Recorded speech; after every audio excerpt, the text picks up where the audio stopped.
بسم اللہ الرحمن الرحیم۔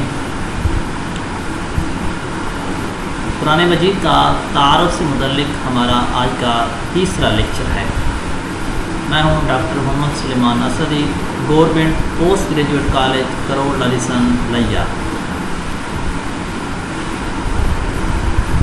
آج کے ہمارے اس لیکچر میں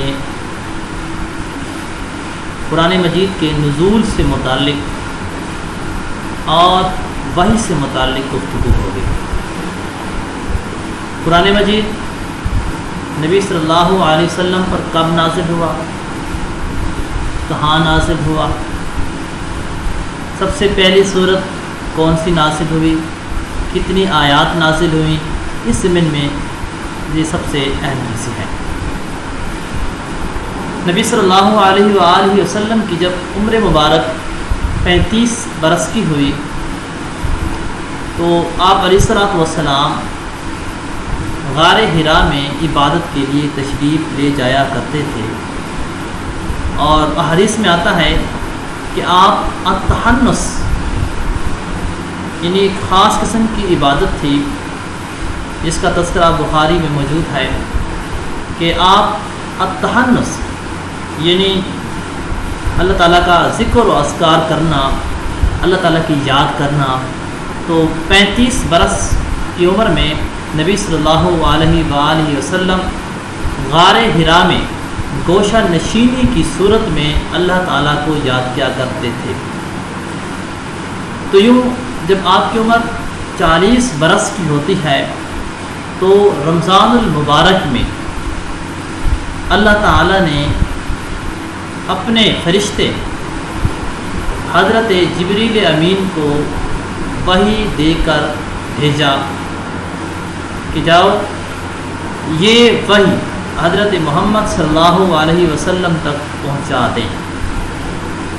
نبی صلی اللہ علیہ وآلہ وسلم عبادت میں مشغول تھے، مصروف تھے۔ حضرت جبریل تشریف لاتے ہیں اور روایت میں آتا ہے آپ سے کہا جاتا ہے اقرا۔ نبی صلی اللہ علیہ وآلہ وسلم نے فرمایا ما انا بقاری، ما انا بقاری، کہ میں پڑھ نہیں سکتا یا مجھ میں پڑھنے کی صلاحیت نہیں ہے۔ نبی صلی اللہ علیہ وسلم نے جب یہ کہا تو حضرت جبریل نے نبی صلی اللہ علیہ وآلہ وسلم کو لیا اور اپنے سینہ کے ساتھ ملایا اور اس کے بعد چھوڑ دیا۔ اس کے بعد فرمایا اقرا۔ تو جب اس ملاپ کے بعد، سینہ ملانے کے بعد حضرت جبریل نے اقرا پڑھا تو نبی صلی اللہ علیہ وسلم نے ساتھ ہی الفاظ پڑھے اقرا بسم ربک الذی خلق۔ یہ پوری آیات یہاں سے حضرت جبریل نے پڑھنا شروع کیا، اور اقرا بسم ربک الذی خلق یہ سورہ علق ہے، 30 پارہ میں یہ موجود ہے۔ اس کی پہلی 5 آیات حضرت جبریل نبی صلی اللہ علیہ وسلم پر تلاوت فرماتے ہیں، اور نبی صلی اللہ علیہ وآلہ وسلم انہیں سن کر ان کے ساتھ دہراتے ہیں۔ تو سب سے پہلی وحی آپ پر 40 برس کی عمر میں رمضان المبارک میں سورہ علق کی پہلی 5 آیات علم الانسان ما لم یعلم، یہاں تک اقرا بسم ربک الذی خلق خلق الانسان من علق اقرا وربک الاکرم الذی علم بالقلم علم الانسان ما لم یعلم۔ تو پہلی 5 آیات آپ پر نازل ہوتی ہیں۔ تو نبی صلی اللہ علیہ وسلم روایات کے مطابق آپ پریشان ہو کر، غمگین ہو کر گھر تشریف لے آتے ہیں۔ آپ پر کپ کپی طاری ہے۔ اپنا یہ سارا واقعہ اپنی زوجہ محترمہ حضرت خدیجۃ الکبریٰ رضی اللہ تعالی عنہا کو سناتے ہیں۔ تو حضرت خدیجۃ الکبریٰ آپ کو تسلی دیتی ہیں، اور تسلی کے ساتھ ساتھ اپنے چچا زاد بھائی روایات میں آتے ورقہ بن نوفل جن کا نام تھا، ان کے پاس لے جاتی ہیں اور انہیں پورا واقعہ سناتی ہیں، تو وہ اس بات کی تصدیق کرتے ہیں اور یقین دہانی کراتے ہیں کہ آپ پر یہ وحی لے کر آنے والا یہ وہ ناموس ہے جو حضرت موسیٰ، حضرت عیسیٰ پر، حضرت داؤد پر وحی لے کر آیا کرتے تھے، تو آپ اللہ کے پیارے پیغمبر ہیں۔ تو یوں سب سے پہلی وحی آپ پر نازل ہوئے، اور یعنی غار حرا میں آپ کی عمر مبارک 40 برس ہے، اور سورہ علق کی پہلی 5 آیات ہیں، اور وحی لے کر آنے والے حضرت جبریل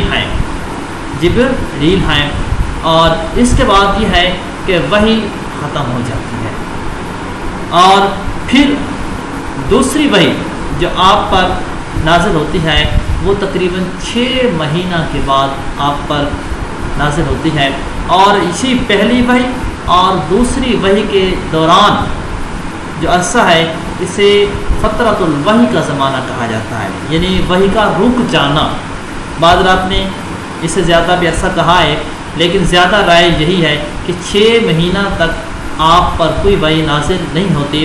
اس کے بعد سورہ مدثر، یا ایھا المدثر قم فانذر وربک فکبر وثیابک فطہر والرجز فہجر، یہ آیات نازل ہوتی ہیں، اور آپ کو حکم ہوتا ہے کہ آپ اب اللہ کا حکم دوسروں تک کیا ہے پہنچائیں، اور یہ دوسری ہے۔ اور آخری وحی نبی صلی اللہ علیہ وآلہ وسلم پر اس وقت نازل ہوئی جب آپ مکہ المکرمہ میں حج بیت اللہ کی سعادت حاصل کرنے کے لیے تشریف لے جاتی ہیں، اور وہاں پر آپ آخری خطبہ ارشاد فرماتے ہیں۔ اس موقع پر آپ پر آخری وحی نازل ہوتی ہے، اور وہ معروف الفاظ ہیں، اور الیوم اکملت لکم دینکم واتممت علیکم نعمتی ورضیت لکم الاسلام دینا، یہ آخری ہے، یہ سورۃ المائدہ میں موجود ہیں، اور یہ آخری ہے۔ تو سب سے پہلی جو وحی ہے وہ سورہ علق کی پہلی 5 آیات ہیں، اور پھر یہ ہے کہ 6 مہینے تک کوئی وحی نازل نہیں ہوتی، اور اس زمانے پھر دوسری وحی نازل ہوتی ہے، اور وہ سورۃ المدثر کی آیات ہیں جو 29 پارہ میں موجود ہے، اور اس دوران جو عرصہ ہے اسے فترۃ الوحی یا انقطاع وحی کا زمانہ کہا جاتا ہے، اور پھر یوں سلسلہ چلتا رہا، اور یوں آخری وحی پھر آپ پر بیت اللہ کے، جب آپ بیت اللہ کی سعادت حاصل کرنے کے لیے، زیارت کی سعادت حاصل کرنے کے لیے حج بیت اللہ کے لیے تشریف لے جاتے ہیں، تو وہاں پر سورۃ المائدہ میں موجود یہ آیات الیوم اکملت لکم دینکم واتممت علیکم نعمتی ورضیت لکم الاسلام دینا، یہ آیات نازل ہوتی ہیں۔ تو یہ ہے کہ آپ صلی اللہ علیہ وسلم پر جو قرآن مجید نازل ہوا ہے اس کی یہ کیا ہے ترتیب رہی ہے۔ تو انشاءاللہ دوست اس کے بعد جو ہمارا لیکچر ہے وہ یہ ہے کہ وحی سے متعلق ہے، اور وحی کی حقیقت کیا ہے۔ تو اگلا لیکچر ہمارا وحی اور اس کی اقسام، اس کی حقیقت اور اس کا معنی مفہوم سے متعلق ہوگا۔